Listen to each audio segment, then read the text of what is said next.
Welcome back जी। एक बार फिर आपको खुशामदीद कहेंगे। और चाय का मना किया था डॉक्टर साहिबा ने, तो हमने सोचा कि कोई अच्छा ठंडा सा शरबत या मशरूब जिसे कहते हैं तो वो पी लें। तो हमने आज कप के अंदर वो रखा हुआ है। तो आप ये मत समझिएगा कि चाय के ऊपर मना कर रही हैं और चाय ही पी रहे हैं बिलाल भाई, ऐसा नहीं है। बहरहाल डॉक्टर शबाना, आपकी बात को हमने बड़ा दिल से माना है और आपने चाय मना की थी, तो अब चाय छोड़ के मैंने जो है वो ये मंगवा लिया, जूस मंगवा लिया। बहरहाल thank you so much Rahman कि फौरी तौर पे प्रोवाइड भी कर दिया। एक सवाल मेरे दिमाग में आया ब्रेक में जो मैं आपसे डिस्कस कर रहा था। आजकल लोग जल्दी बीमार होने लगे, जल्दी थकने लगे, ड्राउजीनेस हो गई, लिथार्जिक हो गए, कभी सीढ़ियाँ चढ़ जाएं तो जल्दी हाँफने लगते हैं। इसका रीज़न क्या है? पहले मैं चाहूँगा आपसे स्टार्ट करें। इसका रीज़न ये है कि देखिए WHO हमेशा कहता है कि आपको 5 डेज़ जो है वो तो आपने एक्सरसाइज करनी है। 5 डेज़ इन अ वीक आपने एक्सरसाइज करनी है, वॉक करनी है। ये तो आपने अपनी हेल्थ को बेहतर करने के लिए आपने रूटीन के साथ ये करना है। लोग समझते हैं कि हमने बहुत ज़्यादा एक्सरसाइज कर ली, हमने बहुत काम किया, सुबह से लेके शाम तक हम काम ही तो कर रहे होते हैं, हमारी एक्सरसाइज ही तो हो रही होती है। लेकिन हमेशा याद रखिए कि प्लान मूवमेंट को एक्सरसाइज या वर्कआउट कहते हैं ना। जब आप प्लान करते हैं, आपने अगर प्लान किया है कि आधा घंटा आपने मूव करना है, वॉक करना है, तो आपने आधा घंटा चलना ही चलना है। तो आपने फिर वॉक पे, फिर आप ब्रिस्क वॉक पे आते हैं, फिर आप जॉगिंग पे आते हैं, फिर आप रनिंग पे आते हैं। तो ये ऐसा आप उसे इंक्रीज़ करते जाते हैं जैसे जैसे आपकी हेल्थ आपको इजाज़त देती है। लेकिन बात यह है कि हम लोग बीमार इसलिए होते हैं कि क्योंकि हम लोग खाने तो वो खा रहे होते हैं जो बहुत ज़्यादा, हम ढाबों पे बैठते हैं सारी रात, हम चिकनी चीज़ें खा रहे होते हैं, हमारा इम्यून सिस्टम वीक हो रहा होता है, हम जब सोना है उस वक्त हम खाना खा रहे होते हैं, हम सारी रात। क्या बात की है। तो आप देखें ना, ढाबों पे है क्या, आपके न्यूट्रिशंस जो आपको मिलनी चाहिए वो नहीं मिलती। आप अगर देसी घी, अगर आपको याद हो कि 80s से पहले जिन लोगों ने देसी घी का इस्तेमाल किया था तो उनकी इम्यून सिस्टम स्ट्रॉन्ग था, उनको क्योंकि ओमेगा 3 लिया करते थे, फ़िश बहुत ज़्यादा खाई जाए करती थी। आजकल घरों के अंदर फ़िश पकती का है, आप बताइए, कभी भी बच्चों को पसंद ही नहीं है फ़िश। और इवन के आप अंडा देखें, वालदा यानी कि अम्मा जान बनाती है मछली का सालन, बड़ा ही कोई बेहतरीन होता है, नमकीन सा होता है, चटपटा सा होता है। खाए हुए अब लोगों को जमाना हो गया, याद भी नहीं होगा मछली का सालन क्या होता है। हाँ, और वो ओमेगा 3 है। ओमेगा 3 हमारे गुड कोलेस्ट्रॉल है, और ओमेगा 3 में से हम खाना नाशपाती घी में बनाना शुरू किया, घी हो या तेल हो, तो उसमें हम लोगों को इम्यून सिस्टम हमारा वीक होना शुरू इसलिए हो गया कि क्योंकि हम बैठे हैं, खा रहे हैं। और हमारा अगर आप देखें तो 70% पॉपुलेशन जो है ना, वर्ल्ड पॉपुलेशन जो है वो फैटी लीवर का शिकार है। और ये ज़रूरी नहीं है कि जो दुबला है वो फैटी लीवर का शिकार नहीं है, वो अपने आप को बहुत ज़्यादा खुशनसीब समझता है कि पता लग सकता है। नहीं, बिल्कुल नहीं। और फैटी लीवर अगर देखा जाए तो मैंने बताया जैसे कि 70% लोग हैं, उसकी वजह क्या है, हम लोग फैटी चीज़ें खाते हैं, और फैट जो है जो हम खा रहे हैं वो हमारे जो लीवर के जो चुल सेल है उसको रिप्लेस कर देता है। अच्छा। तो फैट इर्द गिर्द इकट्ठी हो जाती है, तो जो उसका फंक्शन है लीवर का वो डिस्टर्ब हो जाता है। तो आप जो चीज़ें खा रहे हैं, क्योंकि बॉडी का किचन है लीवर हमारा, तो फिर बॉडी के किचन को आपने डिस्टर्ब कर दिया तो जाहिर है कि कोई भी चीज़ आपको, किचन डिस्टर्ब हो गया तो घर भी डिस्टर्ब हो जाता है। बिल्कुल इसी तरह। डॉक्टर साहब जरा किचन पर बात आ रही है तो हमने ये तो पूछ लिया कौन सी ऐसी चीज़ें, लेकिन ज़रा ये जानना चाहूँगा, ख़वातीन पर भी ज़रा बात करूँगा स्पेसिफिकली, और ओवरऑल भी ज़रा आप चाहें कि इस पर कॉमेंट करें। लोग जल्दी थकने क्यों लगे, जल्दी बीमार क्यों होने लगे? पहले ये होता था ज़रा सी बीमारी होती थी फ़ौरन से बकअप करते थे और सुबह बीमार हुए शाम में खड़े हो जाते हैं। अब 4-4, 5-5 दिन वो ऑफ लेते हैं और फिर घर पर बैठते हैं क्योंकि बीमारी इतनी ज़्यादा हावी हो जाती है। ड्रिप्स लग रही हैं, IVs लग रही हैं, मेडिसिन हैं, एंटीबायोटिक्स हैं, मतलब एक हेल ऑफ थिंग्स उनके ऊपर तारी हो जाती हैं। जी देखें, बहुत सारी चीज़ें इसमें इन्वॉल्व हैं, कोई इतनी बड़ी रॉकेट साइंस है नहीं ना। लोग ये समझते, एक तो लोगों को अवेयरनेस इतनी नहीं है, या फिर आप ये कहें कि बहुत ज़्यादा अवेयरनेस है जिस सोशल मीडिया से फौरी तौर पे अपनी मर्जी से सेल्फ मेडिकेशन शुरू कर देते। जी बिल्कुल, कि आप देखें रोज़ाना रेमेडीज़ आ रही हैं और 100% श्योरिटी के साथ कह रहे होते हैं कि भाई इसका पित्ते का ऑपरेशन का वाहिद इलाज उसके बगैर आप जो है ये करें। मतलब आप ऐसी चीज़ों पे बैन लगना चाहिए। तो वो सोशल मीडिया की ऐसी चीज़ें जो कि रिलेटेड नहीं है उस ट्रीटमेंट से।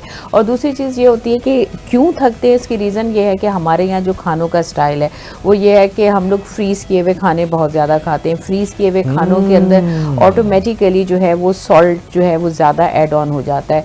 तो कोशिश यही करनी चाहिए कि खाने जो हैं वो फ्रेश आप खाना खाएं, चाहे आप दाल पकाएं वो भी आपकी फ्रेश होनी चाहिए। और जैसे कुछ लोग हैं डाइट पे आ गए, गोश्त बिल्कुल छोड़ दिया, कुछ लोगों ने मुर्गी पे आ गए, कुछ लोगों ने वेजिटेबल्स छोड़ दी। तो देखें हमारे यहाँ जो WHO रिकमेंड करती है बैलेंस डाइट, बैलेंस डाइट में 5 चीज़ें आती हैं, उसमें कार्बोहाइड्रेट है, प्रोटीन बॉडी बिल्डिंग है, जैसे जितने भी जो एक्सरसाइज करने वाले लोग हैं उनको प्रोटीन की ज़रूरत है, बच्चे जो है उन्हें प्रोटीन की ज़रूरत है ताकि उनके मसल्स बने, उनकी बोन्स बने। गोश्त के अंदर जो है वो सारे कार्ब जो है एनर्जी देते हैं, ग्लूकोज देते हैं। उसके अलावा फैट भी बहुत इंपॉर्टेंट है, क्योंकि गुड फैट जो है वो हमारे हर ऑर्गन जैसे हार्ट है, किडनी, लीवर, इसके गिर्द एक लेयर होती है, प्रोटेक्टिव लेयर जो फैट की होती है। अगर आपकी वो लेयर ना हो तो आपके ये ऑर्गन डैमेज हो सकते हैं। उसके अलावा mineral and vitamin plus fibres, ये सारी चीज़ें जो हैं वो सब्जियों में होती हैं, फ्रूट्स में होती हैं। अगर आप अपनी बैलेंस डाइट रखें, एक दिन आपने गोश्त का रखना है, एक दिन मछली का रखना है, एक दिन दाल का रखना है, एक दिन सब्जी का ज़रूर। अगर जो लोग एक ही जैसी डाइट लेते हैं उन्हीं के अंदर डेफिशिएंसीज होती हैं, विटामिन डी की डेफिशिएंसी, कैल्शियम की डेफिशिएंसी और पोटेशियम बहुत ज़रूरी है हमारे हार्ट के लिए, कैल्शियम सोडियम ज़रूरी है हमारे मसल्स के लिए, यानी हर चीज़ हमारी बॉडी के लिए ज़रूरी है। हम ये नहीं कह सकते कि भाई हम सिर्फ कैल्शियम लें, हम सिर्फ विटामिन डी लें तो हम जो है वो हेल्दी रहेंगे, स्ट्रॉन्ग रहेंगे। तो कोशिश ये करनी चाहिए बैलेंस डाइट एक पूरा ये गुलदस्ता है पूरा जिसको हम। अच्छा, अब मुझ जैसा गरीब आदमी पता है क्या कहता है,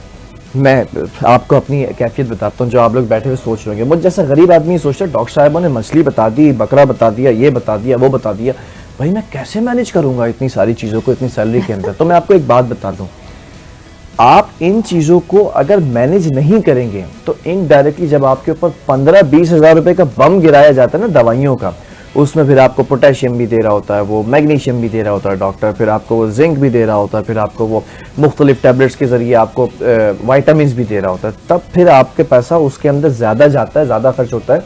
थोड़ी थोड़ी इस्तिताअत के हिसाब से, रोज़ाना नहीं खाने को कह रहे, मौसमी चीज़ों को और फिर इन चीज़ों को इन एंड आउट करके कम ज़्यादा करके अपनी इस्तिताअत के हिसाब से लें ज़रूर।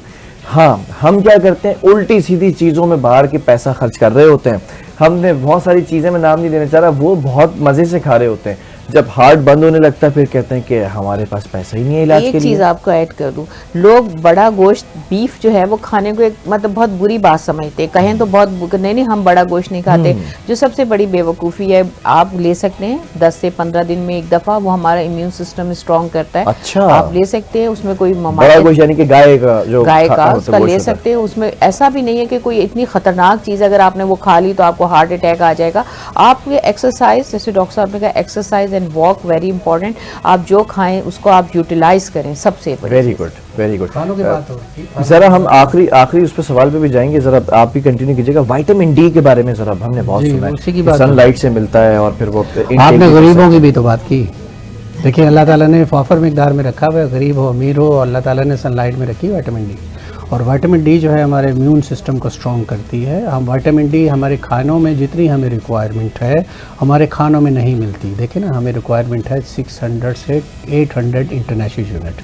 हम खाना कितना भी अच्छा खा लें, कितनी भी यंग एज है हमारी, हम बहुत ज़्यादा, अगर आप हेल्दी एक्सरसाइज भी करते हैं, हेल्दी खाने भी खाते हैं तो, लेकिन हम 600 को मीट नहीं करते। हम लोग 250 से लेके 250 तक मैक्सिमम, अगर आप डेयरी प्रोडक्ट्स भी खा रहे हैं, अंडे भी खा रहे हैं, हर चीज़ खा रहे हैं, तो आपको 250 से लेके 350 तक आप ले पाते हैं विटामिन डी इंटर IU। तो 250 से 325 तक ले सकते हैं। और लेकिन आपको चाहिए कितना, 600 to 800, तो वो आपको सनलाइट से मिलता है। आपने देखा होगा कोरोना के दिनों में वो लोगों को इफेक्ट नहीं किया जो बेचारे गरीब लोग थे, मजदूर लोग थे। हमारे इनकी स्ट्रॉन्ग थी, उसकी वजह ये थी कि हाँ उनका गरीब को भी नहीं किया अल्हम्दुलिल्लाह। हाँ, और विटामिन डी अच्छा था, मतलब यार ठप्पा लगा दिया मुझ पे, गरीब तो कोरोना से बच जाएगा, ये अच्छी बात है, अल्लाह का भी एक निज़ाम है भाई। और विटामिन डी जो है, देखिए ना, आपको विटामिन डी पूरा सिस्टम, आपको जॉइंट्स पे पेन हो रहा है, आपको विटामिन डी की कमी है क्योंकि कैल्शियम आपका बॉडी में नहीं जा रहा, क्योंकि विटामिन डी वाहिद सोर्स है ना जो आपको कैल्शियम को खींच के आपके जॉइंट्स तक लेके जाता है। तो आपको कैल्शियम की क्या क्या इफादियत है वो डॉक्टर शुबाना ने भी बताई। इसके अलावा आपको बहुत ज़्यादा स्ट्रॉन्ग करता है विटामिन डी, बहुत सारे हमारे। आप एक मैग्नीशियम की बात की थी, मैं चलते चलते आपको ये बात कर दूँ। मैग्नीशियम जो है ना, जब आप समझे आप लेथार्जिक हैं, आप कन्फ्यूज हैं, आपकी मसल क्रैम्स हो रहे हैं, इसका मतलब आपने कुछ ऐसे खाने खाए हैं चिकने थे, तले हुए थे, रात को बैठ बैठ के खाना खाया था, और जिस दिन आपने पेट भर के खाना खाया होगा उस दिन आपको रात में इतना खाना खाने के बावजूद मस्कुलर क्रैम्प्स है, आप कंफ्यूज हैं। क्यों? क्योंकि मैग्नीशियम कम हो गया था आपका। जब मैग्नीशियम कम होगा तो वो स्ट्रेस हार्मोन बढ़ा देगा, मेलेटोनिन कम कर देगा। ठीक है। तो sir just quickly in one line, vitamin D किन किन चीजों में होता है जरा बता दें। जी, विटामिन डी सबसे पहले सनलाइट में होता है। उसके Okay. अलावा जरूरी है कि जितने भी सब्ज पत्तों वाली जो जितनी भी Green. सब्जियां हैं ग्रीन, उनके अंदर होता है। उसके अलावा पोल्ट्री की जितनी मसनूआत हैं, अंडा है, मछली है, मुर्गी है, उसमें होता है। और बड़ी मिकदार में जो है ये आपके फ्लैक्स सीड या अलसी के बीज जो हैं वो बहुत सस्ते, ठीक जैसे है। आपने कहा अलसी के बीज में होता है। तुख मलंगा जो आप सर्दी गर्मियों के मौसम में अपने शरबत अच्छा। में डाल के पीते हैं, उसमें बड़ी मिकदार में तुख मलंगे में भी होता है। तो ये Okay. सारी चीज़ें आप अपनी खुराक का हिस्सा बनाएं तो इंशाल्लाह ताला विटामिन। ठीक लेकिन है वो बहुत भाई, महंगे। भाई बहुत बहुत शुक्रिया डॉक्टर साहबा, आपका भी, डॉक्टर साहब आपका भी। और क्या चाहिए तुम लोगों को, मेरे शहजादों और शहजादियों, तुम लोगों को आज पूरा दिन, आज पूरे मॉर्निंग शो के अंदर सब बता दिया है। अब नहीं कहना कि ये हो गया, वो हो गया, फलाना हो गया, ये चीजें कर दी, इसका बता दें, इसका बता दें। सब बता दिए कि कितनी गर्मी पड़नी है, कितने दिन तक गर्मी पड़नी है, कितने दिन तक तुम लोगों ने अपना ख्याल रखना है, कितने दिन तक जो है वो गर्मी के अंदर कैसे बचाव करना है। ये नहीं कहना अमीर गरीब, सारी चीजें सबके लिए बता दी है मैंने। चाहे तुम प्राडो में बैठे हो या चाहे तुम 70 मोटरसाइकिल हो, सबके लिए सारी चीजें बता के गए ये लोग। और कौन सी डाइट लेनी है, कौन से खाने खाने, किन चीज़ों का इंटेक करना है, क्या करना है। तो आई होप सो कि आप लोग को भी मज़ा आया होगा। अपना फीडबैक ज़रूर दीजिएगा। और इसी के साथ प्रोग्राम का वक्त भी ख़त्म हुआ और मैं भी बहुत सारी चीज़ों का ख्याल रखूँ। कल जिन चीज़ों से गुजरा हूँ, अब उसके बाद ये प्रोग्राम करना बहुत ज़रूरी था। अल्लाह हाफिज़।